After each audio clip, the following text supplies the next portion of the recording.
The Cincinnati Bengals are doing everything in their power to get Joe Burrow killed.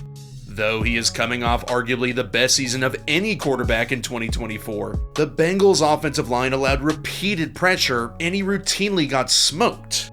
And not only was it repeated pressure, throughout his career this line allows pressure the quickest of any unit in the league, yet Burrow continues to dominate.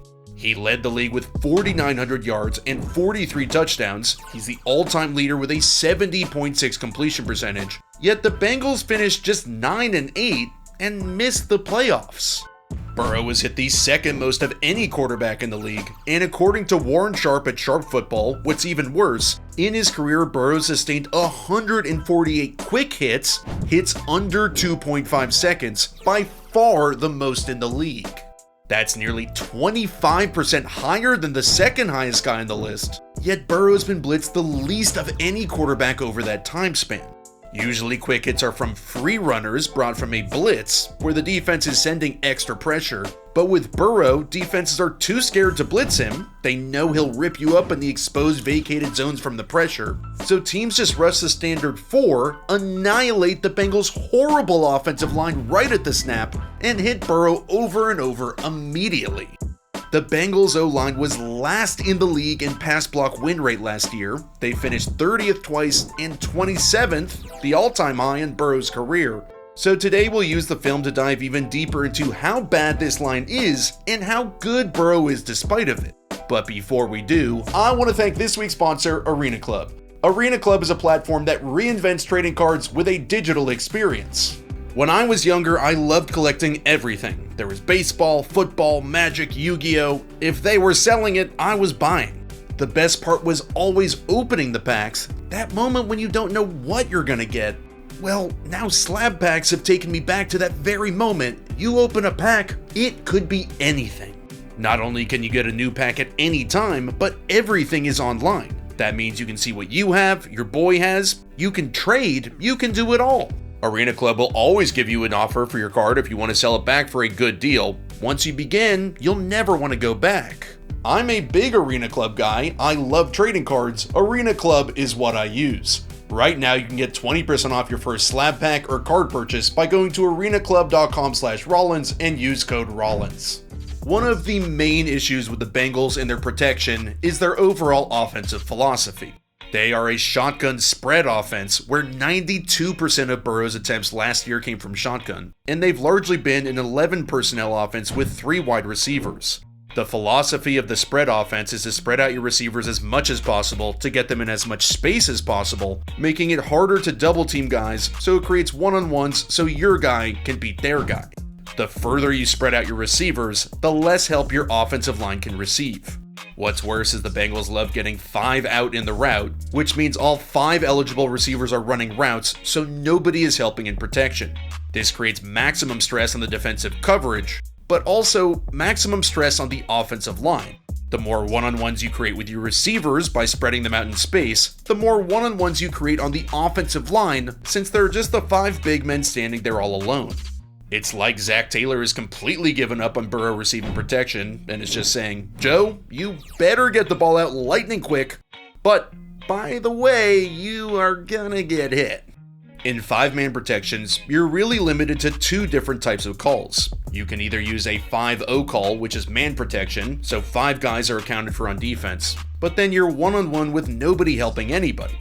Or you can run scat protection, which mans up one side, and zone slides the center to help to one side 3/2. The problem is, Cincinnati's left and right guards Alex Kappa and Cordell Volson were their worst O-linemen, so teams get one-on-ones with at least one of them a lot of the time, cause Ted Karras slides one way to help with the other side, so even when you're running scat, these matchups just are gonna happen. Defenses did everything they could to attack Kappa and Volson while still not blitzing, including sending simulated pressures to confuse them and hit them with speed, not just power. A simulated pressure sends in a typical rusher, linebacker, guy in the secondary, but drops out a lineman, so it's only 4 rushing the passer, technically not a blitz, so if you send the right simulated pressure at the right time, you get the benefits of the blitz while still keeping the standard 7 in coverage. You can see the Ravens rush their linebacker Trenton Simpson. Kappa's technique is horrible, And despite only rushing 4, Burrow has to speed out of the pocket, but still connects on a nice play to chase. Defenses also run simulated pressures to force the running backs to stay in to protect. Even if you don't get a free runner from a simulated pressure, since the running back's assignment in pass protection is often a blitzing linebacker, if you can rush a linebacker to force the running back to stay in to protect, you've still got 7 in coverage, but now only 4 eligibles, not 5. So, how does this horrible pass protection affect Burrow? Well, it's only literally forced him to rearrange his entire game around it. Instead of a diverse passing attack, his whole game can be separated into just 2 buckets. It's either quick game, where he's taking 1 or 3 steps and firing off the ball lightning quick, often taking the check down. Or he's extending the play, usually because his O-linemen are getting smoked right at the snap. In quick game, the Bengals run mostly high-low concepts, where they're trying to stretch out a single-zone defender. Burrow is one of the best processors in the league, so he can read that defender incredibly fast and in rhythm get the ball out. Oftentimes this means taking the underneath route, kind of a check down, but kinda not, because he just wants to get completions to set up more manageable 2nd and 3rd downs and keep the chains moving. He knows in quick game he has to be extra aggressive, because if he hesitates for even just a sec, he's gonna get destroyed.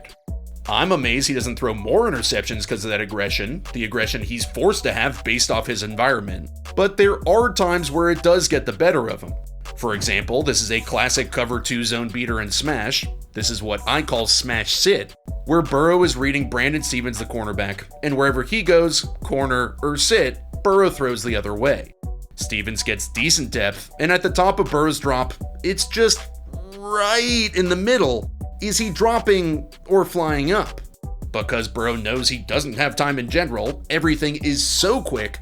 If he could just hold the ball a tick longer, he might have been able to see that Stevens is getting decent depth, but Burrow has to throw earlier than he wants, and it's intercepted.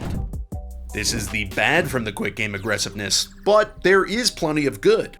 As I said, he's one of the game's best processors, and if he sees one little thing pre or post snap, he's firing. Here the Bengals have a 3-by-1 formation, and he knows to key the weak safety. It's something we've talked about before on this channel. You key the weak safety post-snap to decipher what the defense is doing. That's because for a cover 4 quarters concept like this, usually defenses are more worried about the 3 receiver side, since there are more threats over here.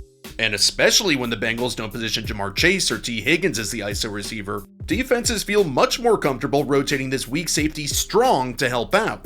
This creates one-on-one matchups man coverage. Burrow also sees pre-snap Stevens is giving a man coverage indicator with his eyes firmly fixed on Jermaine Burton. So the moment Burrow sees Marcus Williams rotate strong, he knows he has this pocket of space open and rips up the Ravens' coverage. These quick-hitting, rapid-fire concepts are the first bucket of his game, and then the second bucket is what makes him exceptionally special. The Bengals line gets burned over and over, so Burrow knows he can't consistently get to his backside reads, he's gonna have to leave the pocket. Only the elite guy's vision doesn't fall off a cliff when they're on the run outside the pocket, but Burrow's vision is just as good as when he's sitting in the pocket, and he has some of the most ridiculous plays I have ever seen a quarterback make. Here's one of my favorites, when a quarterback manipulates a defender with his eyes, but he's even doing it while on the run. This impresses me because here he needs to know its zone coverage so that he can know the linebacker will be reading his eyes, where he can run without getting hit, and where his receiver is running to while Burrow himself is looking away.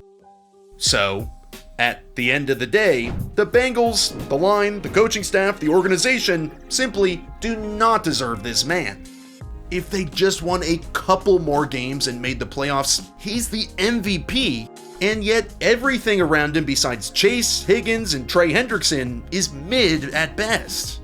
The defense was horrible last year, and now Hendrickson isn't signed, their first-round pick Shamar Stewart isn't signed either, and might go back to college, and the offensive line is reshuffled, not reinforced. The Bengals are still the same old Bengals, they just have a Hall of Fame talent at quarterback.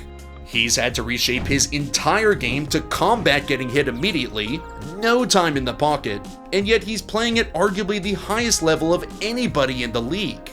Despite all of his stats, the incredible plays he puts on film, the future still looks bleak.